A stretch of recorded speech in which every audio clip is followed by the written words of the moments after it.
Bonjour à tout le monde et je me permets juste de dire un mot. Donc, je suis Anne-Isabelle François, je suis la directrice du groupement d'intérêt scientifique Institut du genre, qui donc a l'honneur effectivement d'accueillir avec l'Université de Lorraine Claudine Mangin dans le cadre de la chaire. Donc, alors on est d'autant plus heureux que l'Université de Lorraine a rejoint relativement récemment le réseau de l'Institut du genre, donc ça fait 2 ans, et donc du coup ce partenaire s'empare immédiatement de cette possibilité de faire venir une collègue internationale reconnue pour ses travaux dans le cadre des études de genre.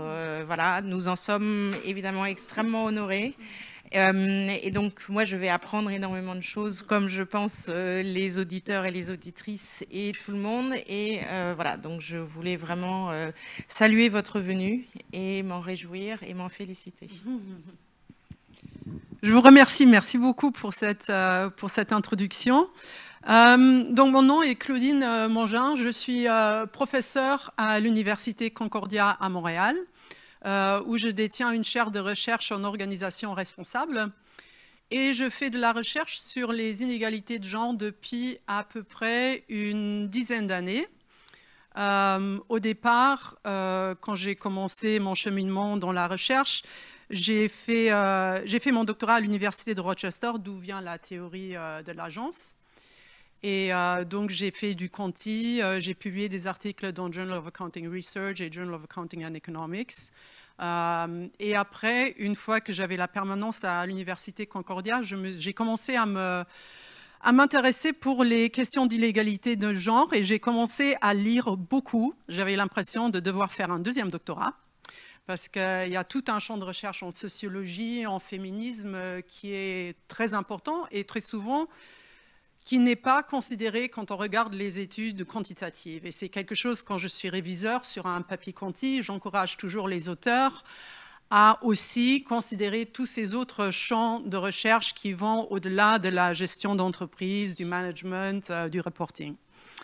Donc, quand j'ai commencé à m'intéresser pour les inégalités de genre, j'ai assez vite essayé d'avoir du financement parce que je voulais faire des interviews. Et donc, il faut voyager, c'était avant le Covid. Et donc, j'ai eu la chance d'avoir des fonds de recherche du gouvernement du Canada en 2016. Et tout ça, ça m'a permis de faire une première grande étude en faisant des interviews avec des femmes sur des boards au Canada. Et le hasard a voulu que j'ai commencé mes interviews en automne 2017. Et vous vous rappelez peut-être, automne 2017, c'était MeToo. Donc, en fait, j'ai eu plein de femmes qui ont commencé à me parler d'harcèlement sexuel. Ce n'était pas du tout dans mes plans de parler d'harcèlement sexuel, mais c'est venu comme ça. Et donc, du coup, là, j'ai une étude qui est sous révision à Critical Perspectives in Accounting sur l'harcèlement sexuel au niveau du leadership des entreprises canadiennes. Et c'est une étude que je vais présenter à l'IESEC à Paris en novembre.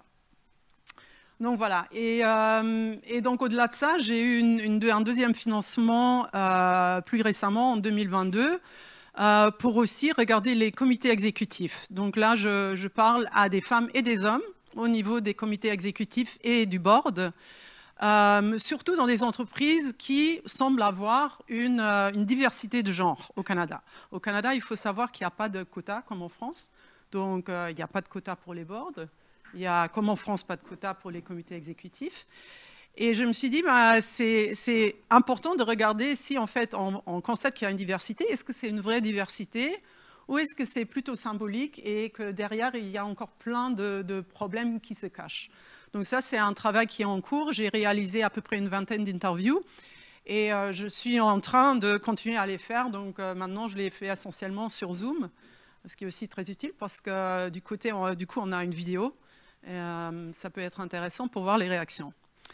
Donc voilà, et aujourd'hui, j'aimerais vous parler de quelque chose dont on ne parle pas beaucoup en recherche, en gestion, la notion de care. Et j'utilise consciemment le mot anglais parce que je ne parle pas de soins dans le sens où ce sont des soins qu'on reçoit dans un hôpital. Et j'ai remarqué qu'en France, on utilise très souvent le mot care pour parler justement des soins qu'un parent va donner à un enfant, des soins qu'on va donner à des personnes âgées. Donc c'est vraiment dans ce sens-là que j'utilise le mot care, s'occuper de quelqu'un d'autre, très souvent quelqu'un dans la famille, dans la sphère privée. Et je vais parler du care et de l'implication du care pour en fait les inégalités de genre dans les organisations, à différentes échelles de l'organisation, en commençant par le plus bas au niveau du recrutement pour aller doucement après vers les hiérarchies les plus hautes.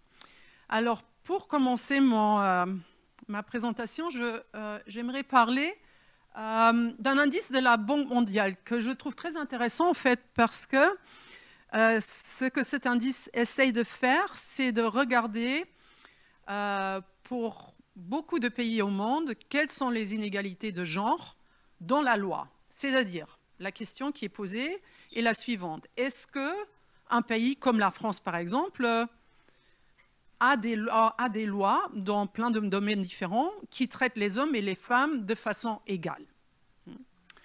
Donc ça, c'est la base de cet indice, et c'est un indice qui existe depuis plusieurs années. Donc ce qui est bien aussi, c'est qu'on peut comparer des pays. On peut regarder aussi une évolution dans le temps.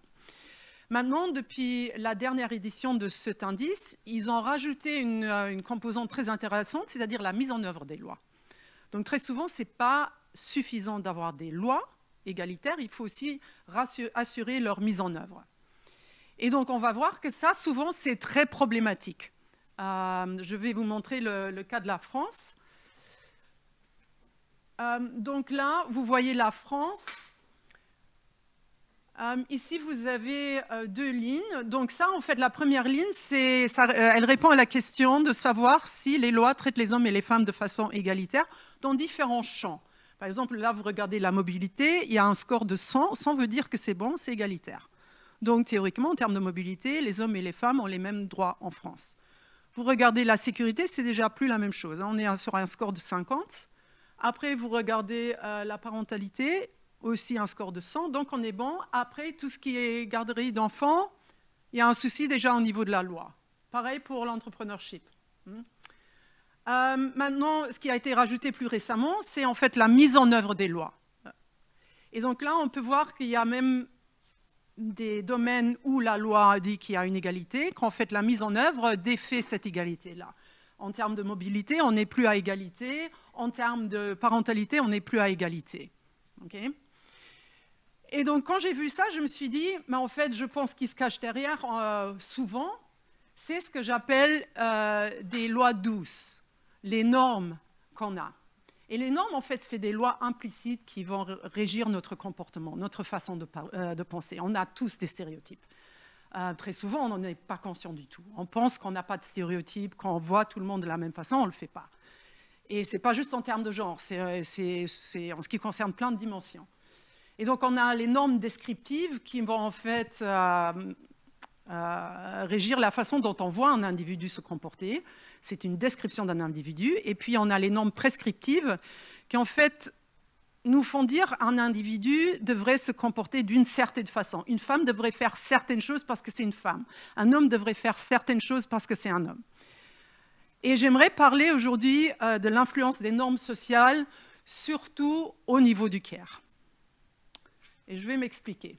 Donc ici, c'est des illustrations de lois douces, de normes en France. Et vous allez déjà voir qu'il y a pas mal de stéréotypes là-dedans qui ont quelque chose à voir avec le care. Je vais prendre ici un sondage assez récent où on affirme que les mères savent mieux répondre aux besoins et attentes des enfants que les pères. Et vous voyez, si vous faites la somme de tout à fait d'accord et plutôt d'accord, vous arrivez à 59%. Donc on considère toujours que la femme, la mère, est plus appropriée à s'occuper d'un enfant qu'un père. Donc ça déjà, c'est une illustration d'une norme sociale. Et ça continue. Si on regarde par exemple les hommes maintenant, parce que comme j'ai dit tout à l'heure dans ma question, c'est important aussi de parler des hommes quand on parle du genre. Vous voyez le 70% là-haut, 70% des hommes pensent qu'ils doivent prendre soin financièrement de leur famille pour être respectés. Donc ça rend la tâche très difficile à un homme de prendre un congé paternité et de peut-être travailler à un temps partiel pour s'occuper d'un enfant. Parce qu'il y a cette norme, cette loi qui n'est pas dite, qui fait qu'un homme ne va pas se sentir respecté dans sa masculinité s'il ferait une chose pareille. D'autres exemples, l'équilibre vie professionnelle, vie privée est plus difficile à trouver. Et 64% des personnes sondées sont d'accord de dire qu'il est plus difficile pour une femme que pour un homme d'avoir une belle carrière parce qu'elle doit accepter de sacrifier en partie sa vie de famille. Donc, ce sont des exemples de lois douces en France, de normes qui sont reliées à la notion de care. Et je vous montre ceci pour illustrer que les stéréotypes sont bien vivants. Et ce n'est pas juste en France, c'est pareil au Canada. Il y a des légères variations, mais le message principal est le même dans la mesure où ce sont les femmes qu'on considère être tournées vers autrui. Ce sont les femmes qui sont dans le care et qui vont s'occuper d'autrui, alors que les hommes vont être plutôt dans l'action, dans l'agence, comme on dit, et vont être concernés avec leur propre bien-être. Okay. Et si on regarde maintenant le leadership, donc c'est un rôle de leadership, que ce soit dans le monde politique, dans le monde des sociétés, que nous, on étudie très souvent. Très souvent, la notion de leader est aussi associée à la masculinité, parce qu'un leader, typiquement, est vu comme quelqu'un qui est dans l'action, dans l'agence, qui n'est pas trop concerné avec les soins d'autrui, le care d'autrui. Il y a bien sûr des exceptions, il y a des entreprises où c'est différent. Je parle ici en termes de généralité.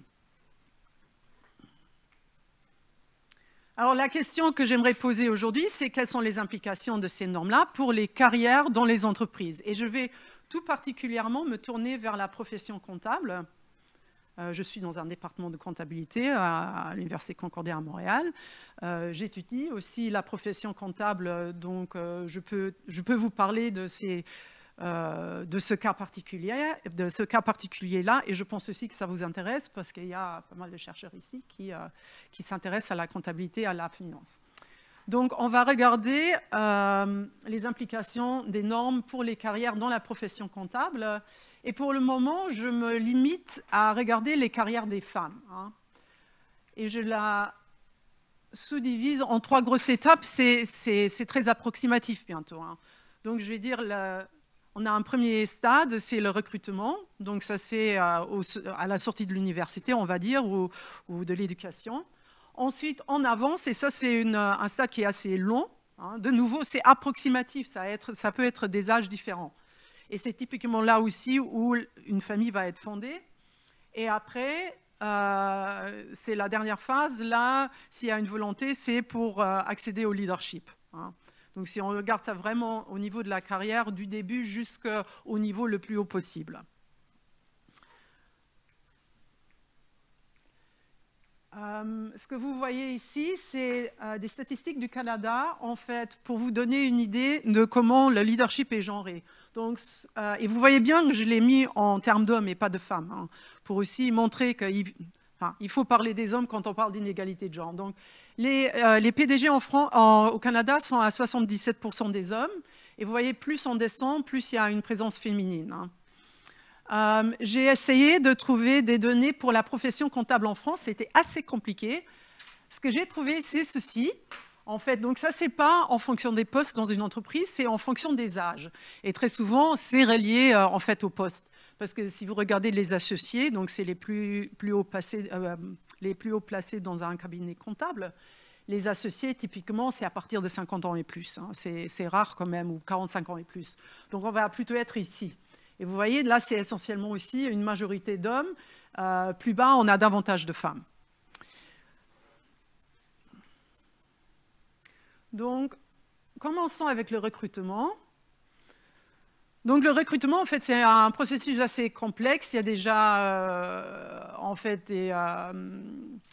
une recherche qui va se faire au niveau de l'entreprise. Donc, très souvent, on va voir des annonces. Puis, ça peut aussi passer par des networks. Ensuite, on passe par les interviews. Et puis, il y a un match qui se fait entre une personne qui cherche un travail et l'employeur. Donc, très souvent, on va approcher le recrutement avec cette notion qu'en fait, le recrutement est basé sur le mérite et que la personne qui est vraiment la mieux appropriée pour le rôle va être celle qui va être recrutée. Et très souvent, en fait, le mérite marche moyennement bien comme façon de conceptualiser le recrutement. Et je vais en parler. Je vais vous montrer comment, en fait, le recrutement, même dans la profession comptable, a tendance à être genré, dans la mesure où il y a le genre qui va être impliqué à différents moments du recrutement. Et ce qui est intéressant, si on regarde les personnes qui sont recrutées, en général, elles pensent très fortement que ce recrutement-là, il marche bien. Hein. Donc, elles sont captées par le processus de recrutement. Donc, un concept qui est important quand on regarde le recrutement, c'est la notion du comptable idéal. Parce que ça, c'est une notion qui va être en arrière-fond pendant le recrutement. Et très souvent, du côté des gens qui recrutent. Et le comptable idéal, ça reste un homme blanc, hétérosexuel, qui est enthousiaste, orienté vers les clients, qui va être flexible et qui va être d'accord de travailler des très longues heures. Donc ça, c'est le comptable idéal.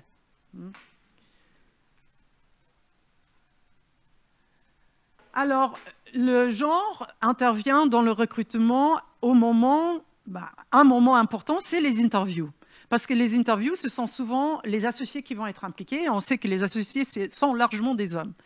Et donc, très souvent, les associés qui font le recrutement, qui sont impliqués, vont être à la recherche de capacités interpersonnelles. Et aussi, ils vont se fier à leur intuition. Donc, ils vont dire, ouais, cette personne-là, je la sens pas. Et c'est à ce moment-là où il y a aussi les stéréotypes qui vont opérer. On se sent souvent plus à l'aise avec quelqu'un qui nous ressemble. Et donc, très souvent, ça va être un homme plus qu'une femme. On va dire qu'on le sent mieux. Donc, ça, c'est une étude qui a été publiée en 2005. Et donc, en fait, c'est basé sur des interviews. Hein. Donc, ils interviewent des comptables et ils se rendent compte pour, en fait, les capacités sociales. On fait souvent référence au sport d'équipe, et notamment à des sports très violents comme le rugby. On va faire appel à la notion de team player. Mais team player dans le cadre d'un sport agressif, le rugby, le football, le hockey.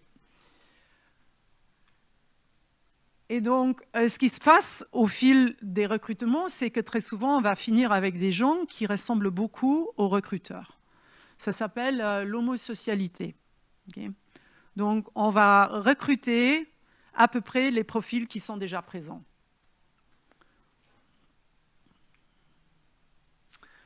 Une étude plus récente a regardé les discours de diversité dans les firmes comptables et a conclu qu'en fait, la diversité est loin d'être un concept qui est institutionnalisé dans la mesure où les entreprises vont très souvent davantage parler de diversité que de faire la diversité. Parce que justement, ils essayent d'attirer des gens et ils essayent d'être en vogue. C'est quelque chose dont il faut parler de nos jours. Et donc, on ne le retrouve pas nécessairement dans les actes. Maintenant, je vais passer à la prochaine étape. Donc, c'est l'étape que j'appelle l'étape d'avancement, où on grimpe les échelons. Et donc, ce qui est important pendant cette étape-là, c'est qu'on va grimper en fonction de notre performance, qui est évaluée régulièrement. Et puis, on va recevoir ou non des promotions. Et de nouveau, dans cette étape-là, la notion de mérite va être très importante et on a tendance à considérer que le mérite, c'est un concept juste et neutre. Et en m'appuyant sur la recherche, je vais montrer comment, en fait, la notion de mérite, elle est genrée aussi en ce qui concerne l'évaluation de performance et la promotion. Donc, je vais jeter les bases en parlant du travail de care. Donc, ça, c'est une statistique d'Ipsos pour la France. Le travail de care non payé à la maison, vous voyez ici les différences en termes d'hommes et de femmes qui font ce travail de care. 3h44 pour les femmes, 2h19 pour les hommes. Une autre statistique, celle-ci, elle est pour les États-Unis, pour montrer comment le travail de care est genré. Ici, vous voyez le pourcentage des personnes qui font du travail de care à temps plein. Grosso modo, c'est des gens qui restent à la maison. Vous voyez en haut, la ligne bleue, c'est les femmes. Donc, à peu près, on est très proche des 100% de ceux qui restent à la maison pour faire du travail de care non payé. Ce sont essentiellement les femmes. C'est assez rare que ce sont des hommes. C'est en train de légèrement augmenter, mais là, on est aussi sur une période de 20 ans. Hein. Donc, c'est pour vous donner les bases, un petit peu, vous montrer que le care, c'est quelque chose qui est encore largement fait, et fait plus souvent par les femmes que par les hommes.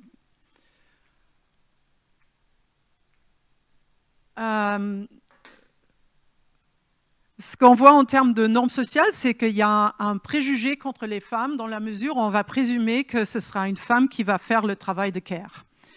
Et je vous montre ici un extrait d'une des interviews que j'ai fait où je parlais à une femme qui était dans sa trentaine et elle parlait du fait qu'elle s'inquiétait pour ses promotions. Elle disait que ce qu'elle avait peur qu'on allait penser, c'est que est-ce que nous allons considérer lui donner une promotion car elle vient de se marier et elle va probablement vouloir avoir des enfants. Donc même avant d'avoir des enfants, juste la possibilité d'avoir des enfants, parce qu'on a un corps de femme, ça va activer ces stéréotypes. Et du coup, ça va ralentir une femme qui n'a peut-être pas envie d'avoir des enfants. Et donc, je vous montre ici une étude qui a regardé les probabilités de promotion et les a comparées entre hommes et femmes. Donc là, le résultat, c'est que les femmes ont 3 points de pourcentage de moins de chances d'être promues qu'un homme. Et là, j'ai un autre exemple. Donc ça, c'était une jeune femme aussi qui parlait de son expérience dans une entreprise où elle s'est fait dire par le président même qu'elle n'allait jamais être vice-présidente, VP, parce que lui, il était intéressé à passer du temps avec ce qu'elle appelait ses boys. Donc en fait, là, on parle du Boys Club qui est assez connu. Et il était clair et net avec elle. Elle a quitté le boulot parce qu'elle voulait pouvoir avancer. Et on trouve, donc là je vais passer à la comptabilité. En comptabilité, on trouve qu'en général, il y a un effet de seuil au niveau du rôle de manager. Donc le manager, c'est comme la chambre avant l'association. Et c'est à ce moment-là où très souvent on voit qu'il y a un gros déclin en termes de parité. Donc il y a énormément de femmes qui vont quitter. Et il y a une étude de 2008 de Claire Dambrun et Caroline Lambert. Elles ont interviewé des femmes et en fait très souvent les femmes en fait se tenaient elles-mêmes responsables du fait qu'elles n'allaient pas avoir des promotions ou qu'elles n'arrivaient pas à en fait surmonter toutes les barrières. Donc elles avaient complètement internalisé les problèmes en fait qui existaient dans l'entreprise. Et c'est devenu des problèmes individuels pour elles. Donc ça, c'est une des femmes que moi j'ai interviewées. C'était quelqu'un qui croyait vraiment dans cette notion de mérite. Et elle me parlait beaucoup pendant l'interview du mérite. Et elle me dit, oui, moi et mon mérite, en fait, j'étais forcée de me dire, mais peut-être en fait le mérite ne marche pas. Peut-être je mérite bien d'avoir cette promotion, mais je ne l'ai pas parce que je suis une femme. Hein.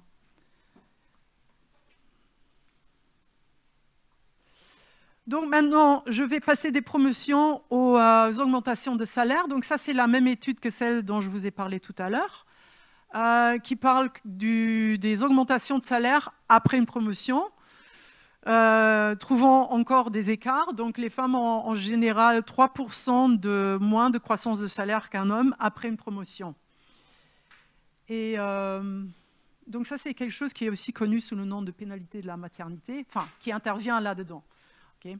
Donc, une grande partie de ces écarts-là, en fait, c'est causé.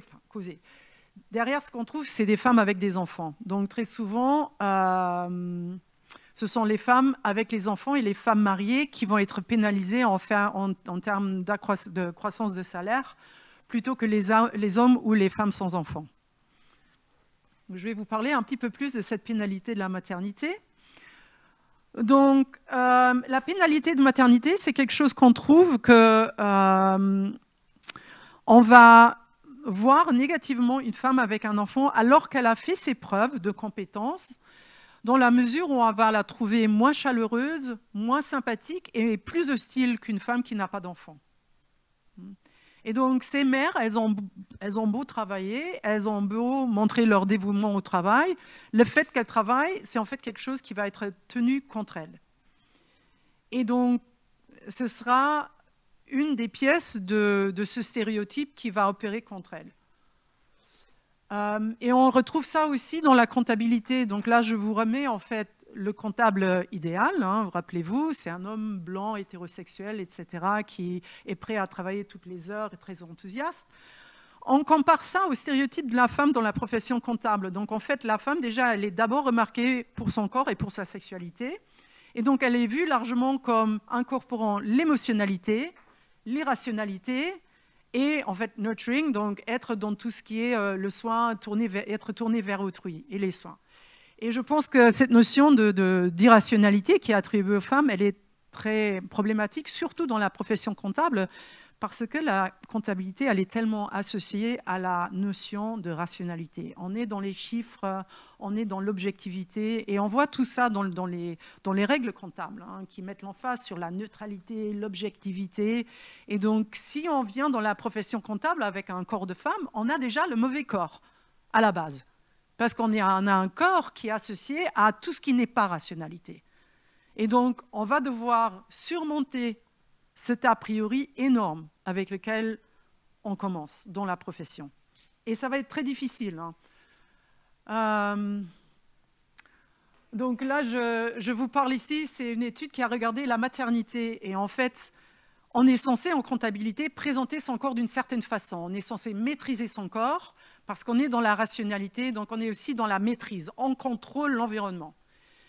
Et quand on est enceinte, j'ai été enceinte, on ne contrôle pas vraiment son corps. Parce qu'il y a un autre petit être qui est impliqué. Et donc ça devient très vite très difficile. Là, il y a une des femmes qui a été interviewée, elle dit « Je ne suis pas sûre, je ne sais pas si les hommes se rendent compte de la mesure dont on n'est pas capable de contrôler son corps quand on est enceinte. » Parce qu'elle souffrait du fait qu'en fait, son corps était différent et elle existait différemment dans le regard d'autrui. Elle se sentait jugée. Et pas jugée d'une bonne façon. Et donc, là, il y a une autre étude aussi qui a regardé la grossesse, comment elle est vécue dans la profession comptable et la maternité. Et en fait, les deux chercheuses ont conclu qu'il y a des sanctions pour la grossesse et pour la maternité, sous différentes formes. De un, très souvent, en fait, le travail et les rôles, les dossiers qui permettent d'avancer dans la carrière, eh bien, les cabinets vont donner ce genre de travail dans la période de temps qui est en fait la période de fertilité maximum pour une femme, donc entre l'âge de 30 et 40 ans, on va dire. Hein. Et donc, c'est là où il y a les gros dossiers qui vont tomber, que si on veut avancer dans la carrière, bah, il faut montrer qu'on est dévoué au travail, il faut être prêt à travailler de longues heures. Et si on est dans cet âge-là en tant que femme, c'est aussi le moment où très souvent, si on a un désir d'enfant, c'est à ce moment-là qu'on va agir. Et donc, on peut déjà voir qu'il y a un problème au niveau des organisations et la façon dont ils vont organiser le travail. Deuxième point, c'est que très souvent, et PSF, ça veut dire Professional Service Firm, juste pour clarifier, les cabinets ne vont pas faire attention à la grossesse et au corps et les restrictions qu'une grossesse va imposer. Ici, il y a une dame qui a été interviewée qui dit on m'a mis en fait des réunions à 7 h du soir. Et c'était très difficile avec sa grossesse, mais on ne faisait pas attention à ça. Et troisièmement, on va carrément refuser des promotions et des augmentations de salaire à des femmes à cause de la grossesse. Et ça, c'est un homme qui a été interviewé, qui était manager, qui dit clairement, on est dans un milieu qui reste assez macho, et donc en fait, si vous êtes enceinte, en fait, grosso modo, vous allez perdre une année, au moins. Hein. Voilà. L'autre chose qu'on voit dans la profession comptable, c'est que très souvent, les femmes vont être objectifiées pour leur corps, et leur corps va être mis en évidence, notamment pour aller chercher des clients. Hein, donc, le corps va être instrumentalisé, le corps d'une femme, on va lui dire de mettre une jupe, pour aller chercher un client. Hein. Et donc, en fait, ce que ça implique aussi, c'est qu'on ne va pas nécessairement regarder la femme pour toute expertise qu'elle peut avoir, on va la voir pour son corps, et donc on va la prendre moins au sérieux aussi quand il s'agit d'être dans le rôle professionnel. Et notamment en termes d'autorité, l'autorité va être distribuée en faveur des hommes et non pas en faveur des femmes, parce qu'elles sont objectifiées pour leur corps.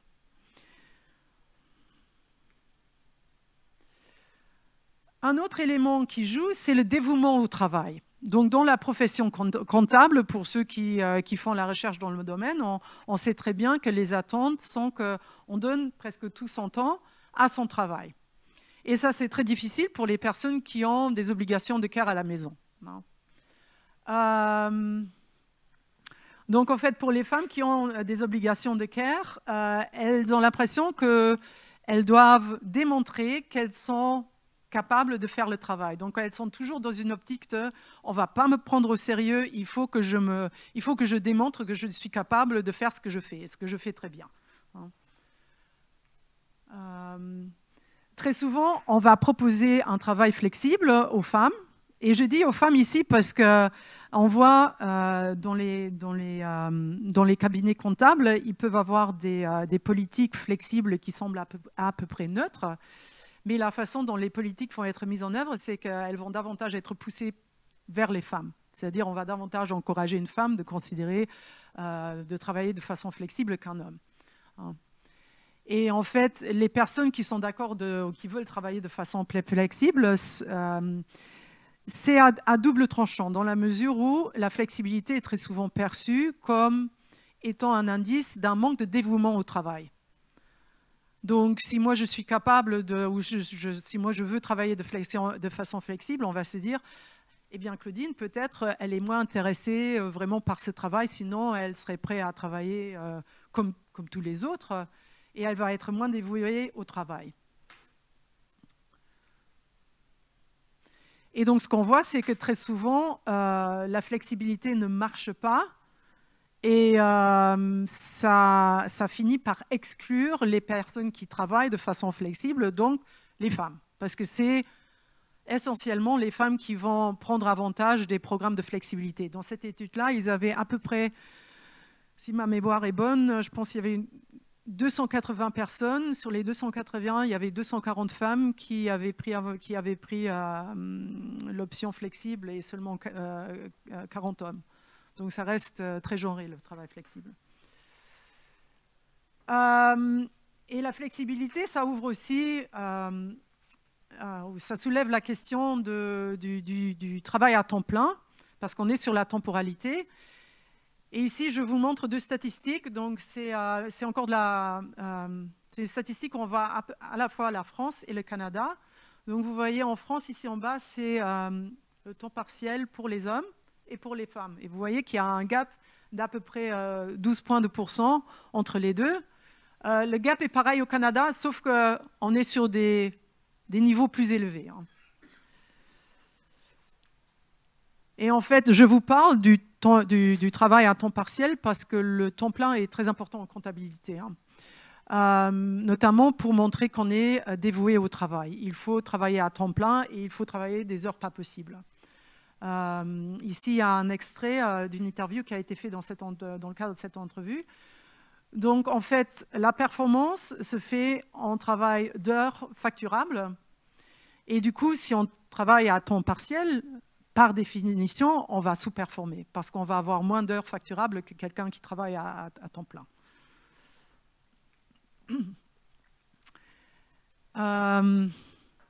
Et donc, si on regarde ces questions de temps et de temporalité d'un point de vue de la promotion et d'avancée dans la carrière, je reviens à ce fait assez important que ce sont les associés qui sont largement en charge de définir qui va avoir une promotion et quels sont les critères de promotion.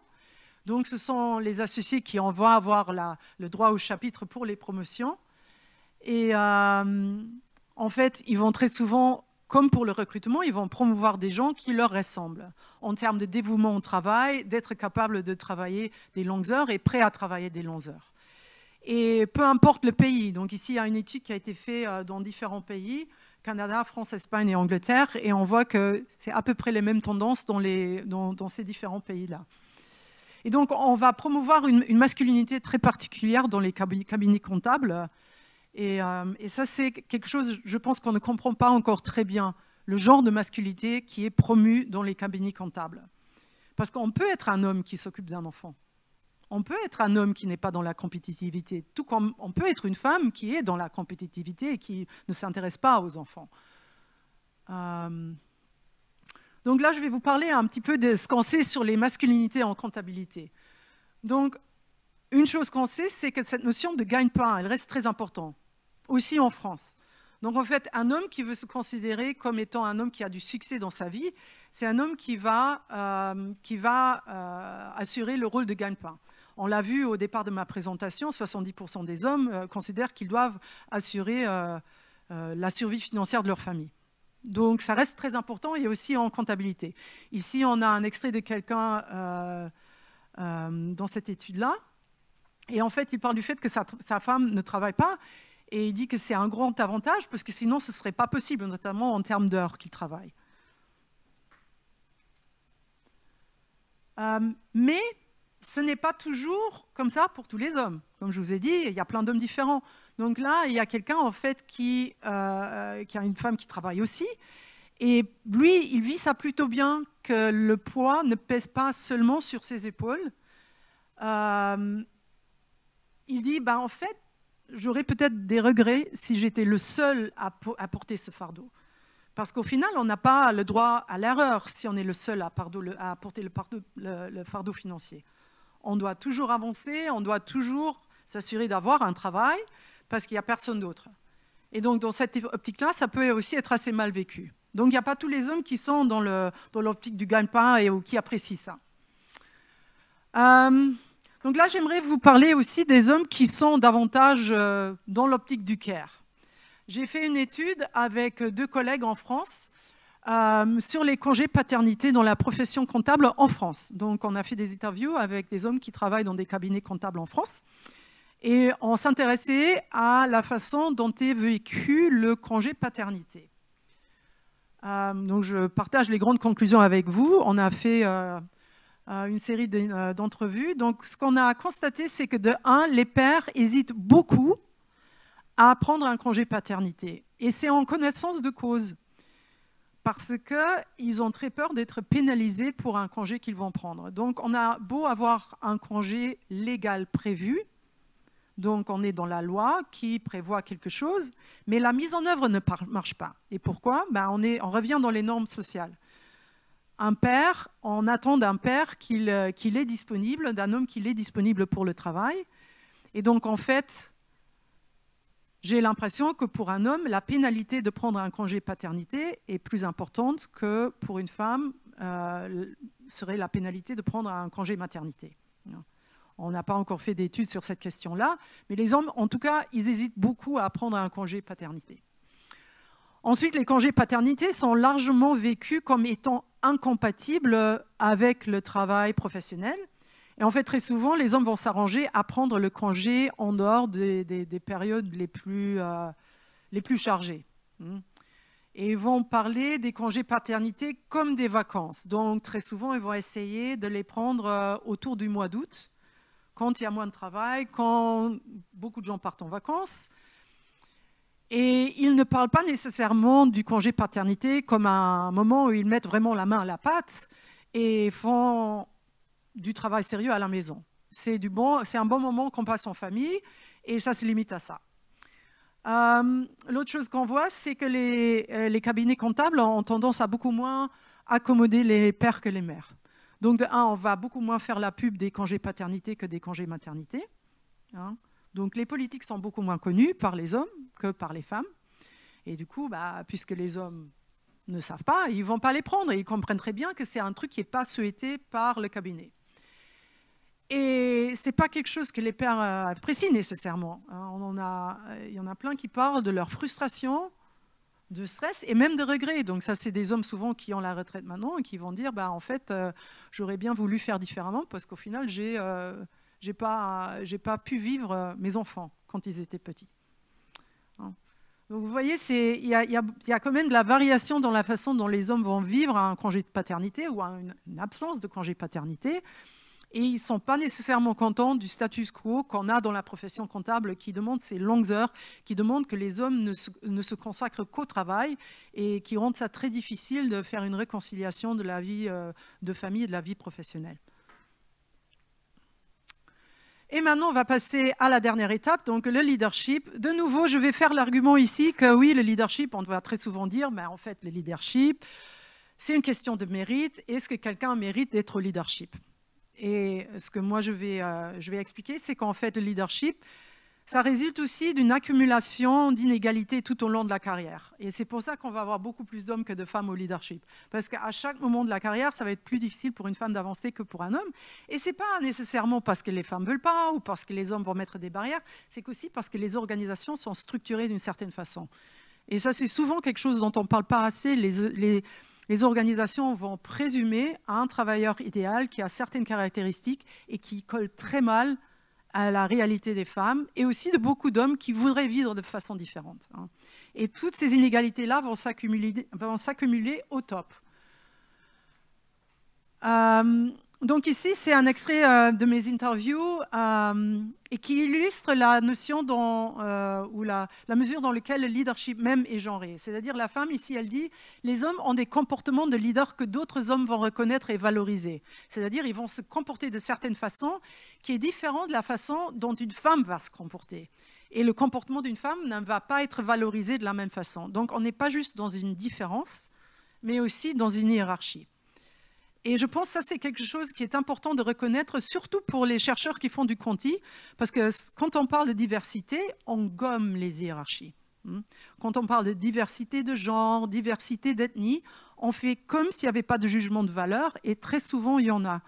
Donc, la diversité de genre, en fait, c'est souvent, il n'y a pas juste une question de différence, il y a aussi une question d'hiérarchie. Et c'est pour ça que moi, je préfère de parler d'inégalité de genre, ou d'inégalités sur d'autres axes, pour justement refléter ces inégalités qu'on n'a pas tous accès aux mêmes supports, aux mêmes ressources. Et donc là, je vais brièvement vous parler d'un article que j'ai publié sur les normes sociales pour les femmes dans le leadership. Donc ça se base sur les interviews que j'ai fait en 2017-2018 au Canada. Et là, je m'intéresse notamment aux façons dont les femmes se font labelliser, donc appeler, les noms qu'on se fait appeler. Et donc, la conclusion que j'en tire, c'est que très souvent, on va appeler les femmes de noms qui vont les délégitimiser dans leur rôle de leader, justement parce que la femme est encore associée au travail de care. Et le leadership n'est pas associé au travail de care. Donc, une femme dans un poste de leadership, il y a un truc qui ne va pas. Et donc, on va très vite tomber dans des appellations qui ne sont pas très gentilles envers une femme, par exemple, qui s'affirme. On va appeler une femme de mots très différents qu'un homme qui va s'affirmer dans un poste de leadership. Et donc, ça, c'est très souvent très mal vécu par les femmes et ça leur rend la vie de leader difficile. Maintenant, pour aller vers la profession comptable de nouveau, donc ici, c'est des interviews qui ont été faites avec aussi des femmes qui sont, donc là c'est une femme qui est associée et qui parle de la trajectoire des femmes qui veulent, en fait, qui aimeraient bien briguer le rôle d'associée. Et elle raconte que très souvent au niveau d'avant, donc senior manager, en fait, on va leur donner un poste de directrice et dire que, en fait, ça devrait vous plaire. Contentez-vous de ce qu'on vous donne, directrice, c'est pas mal, mais ça va s'arrêter là. Et pour autant, ça peut être des femmes qui voudraient aller pouvoir plus loin, mais c'est quelque part un poste de garage qui est un peu plus que senior manager, mais qui n'a pas du tout le même statut que le poste d'associé. Donc, ce qui joue un rôle important quand on regarde la promotion pour le rôle d'associé, c'est ce qu'on appelle partner material. C'est-à-dire, ici, c'est l'idéal de l'associé. Et on va se poser la question, est-ce que quelqu'un qui est dans la trajectoire, dans une trajectoire professionnelle, dans un cabinet, est-ce que cette personne-là, justement, correspond à l'idéal de l'associé? Et de nouveau, qui va avoir une influence très importante pour formuler cet idéal? Ça va être les associés qui sont en place dans un cabinet comptable. Et donc, comme c'est très souvent des hommes qui, de nos jours, c'est souvent des hommes qui ont une femme à la maison qui s'est occupée des enfants. Ils ont très peu d'empathie pour tout ce qui est des obligations familiales, des papas qui veulent prendre des congés paternité. C'est quelque chose qu'ils n'ont pas vécu. Il y a des hommes qui ont des regrets par rapport à ça, donc qui ont des ouvertures. Et je pense que pour ça, c'est très important qu'il y a des hommes qui donnent, en fait, qui changent le ton dans une organisation et qui disent, en fait, on peut être homme et on peut s'occuper d'un enfant. Moi, je le fais, regardez, j'en parle et c'est OK. On peut trouver une façon de travailler. Ce n'est pas encore quelque chose qu'on voit beaucoup dans les cabinets comptables. Et je pense que ce serait quelque chose d'important à faire. Ce qui se voit aussi au niveau des associés, c'est le rôle de gagne-pain. Donc, ça reste important pour un homme de sentir qu'il assume le rôle de gagne-pain dans la famille, même s'ils reconnaissent que ça va avoir des dommages pour leur vie de famille. Ils vont jouer ce rôle-là. Et ici, j'aimerais vous parler de deux sortes de masculinité dont on a parlé dans la littérature. La première sorte de masculinité, c'est la masculinité compétitive. Et c'est celle qu'on voit dans les cabinets comptables. Donc, c'est une masculinité qui est prête à travailler de longues heures, qui est très mobile et qui joue le rôle de gagne-pain. Ce qu'on trouve souvent dans d'autres pays, c'est une étude qui a regardé le contexte mexicain. Et dans le contexte mexicain, on voit davantage une masculinité paternaliste. Donc, dans ce cas-là, l'associé va jouer un rôle comme un père de famille. Et donc, cette notion de père, elle est très centrale dans la masculinité paternaliste, beaucoup plus que dans la masculinité compétitive. Mais bon, ça, c'est des papiers Carrefour and Knights. Donc, ce sont eux qui ont proposé les deux concepts de masculinité dans le management. C'est des papiers qui datent. Et je pense qu'on devrait se repencher sur la notion de masculinité dans la profession comptable et comprendre ce que ça veut dire de nos jours être un homme dans la profession comptable et comment la masculinité est vécue. Donc, j'en reviens à ma conclusion. Donc, ce que j'ai essayé de vous montrer, c'est que ça reste très difficile pour des femmes de monter dans la profession comptable. Et c'est relayé à la façon dont la profession est structurée. Et je pense que c'est important qu'on commence à parler des hommes. Vous connaissez peut-être l'ouvrage de Sheryl Sandberg qui travaillait chez Facebook dans la direction. Et elle a écrit cet ouvrage, ça fait une bonne dizaine d'années, qui s'appelle Lean In. Et en fait, grosso modo, ce qu'elle dit, c'est que, mesdames, faites un effort, Lean In. C'est-à-dire, penchez-vous vers tout ce que vous voulez avoir. Et moi, je dis, en fait, on a beau travailler dur, si on est dans des organisations qui sont structurées de façon à nous rendre la vie plus difficile, c'est très, très difficile pour nous d'arriver au leadership, si on a envie d'arriver au leadership. Et donc, c'est important pour progresser, aussi en termes de recherche, de se poser des questions sur la façon dont le travail est exécuté dans la profession comptable. Quel est de nos jours le travailleur idéal ? Et qu'est-ce que ça veut dire en termes d'équilibre famille et travail? Dans quelle mesure le travailleur idéal reste masculin? Est-ce que c'est en train de changer avec les jeunes générations? Dans quelle mesure est-ce que le travailleur idéal fait de la place au travail de care? Et en fait, c'est quoi le travail de care? Comment est-ce qu'on le définit? Est-ce que c'est à la base du travail qui est nécessairement genré? Ou est-ce que c'est quelque chose qui peut être moins genré? Comment est-ce que le travail de care se poursuit si on regarde l'arc d'une carrière, du début à la fin, et comment il change au fil du temps? Et troisièmement, comment est-ce que la masculinité est reliée à cette notion de travailleur idéal? Quelles sont les différentes formes de masculinité qu'on trouve de nos jours dans les cabinets ou dans tout autre environnement de travail? Et qu'est-ce qu'on peut se permettre comme homme si on veut être pris au sérieux, si on veut avancer? Quels sont les sacrifices qu'on doit faire? Quelle est la masculinité qu'on doit faire au quotidien? Donc voilà, ce sont mes réflexions pour la recherche, pour avancer. Et je vous laisse avec cette citation de Claudia Goldin, qui a eu le prix Nobel en économie l'année passée. Alors, ça c'est de son discours quand elle a reçu le prix Nobel à Stockholm. Elle finit par dire le dernier kilomètre, le dernier chapitre, le dernier acte dans la saga du Gender Gap ne peut pas être écrit jusqu'au moment où les couples partagent davantage le travail et où le monde du travail rend cela plus facile. Donc, elle met clairement l'emphase sur le rôle du monde du travail dans les inégalités de genre. Ce n'est pas juste les personnes, c'est aussi la façon dont le monde est structuré. Bien sûr, c'est des personnes qui structurent le monde. Hein. C'est toujours qu'est-ce qui vient d'abord. Les deux sont reliés. Et ceci conclut ma présentation. Je vous remercie beaucoup et je serai ravie de prendre des questions si vous avez des questions.